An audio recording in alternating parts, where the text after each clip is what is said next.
நாங்கள் அந்த பயங்கரமான லொக்கேஷனுக்குள்ளே போனதுலேருந்து நிறைய ஆக்டிவிட்டியும் அதே மாதிரி மனுஷன் உருவங்களையும் நாங்கள் அங்கே பார்த்தோம். வெளியே வாடா யாரும் இருக்காங்க நாங்க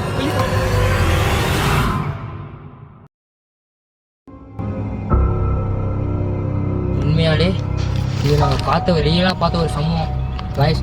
உங்களுக்கு நாங்கள் வெளிப்படுத்தணும்னா சத்தியமா எக்ஸ்ட்ரீம் டாடி ரொம்ப பயங்கர காய்ஸ். அவ்வளோ நேரம் உள்ள பேசுவாங்க கைஸ், அப்போ எதுவுமே கேட்கல சவுண்டு காய்ஸ். கரெக்டாக கேமரா திருப்பணும் காய்ஸ்.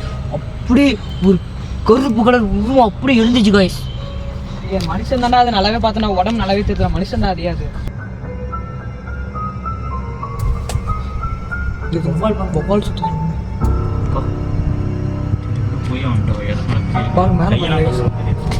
தள்ளாத மென்டல் ரொம்ப வருஷம் ஆச்சு.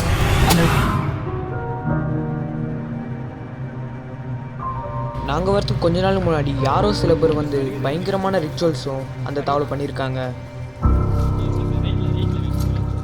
யார் அதை பண்ணியிருப்பா, எதுக்கு அங்கே பண்ணியிருக்காங்க, அந்த ஃபேக்ட்ரியில் உண்மையிலுமே என்ன தான் ஆச்சு? டேஞ்சர்னு நினைக்கிறேன். உள்ளே போகாத இப்போ தானே பண்ணியிருக்காங்க. நாங்கள் அந்த லொக்கேஷனுக்குள்ளே போனது ஏகப்பட்ட ஆக்டிவிட்டியும் அதே மாதிரி நிறைய அமானுஷ்யமான சவுண்டுகளையும் நாங்கள் கேட்க ஆரம்பித்தோம்.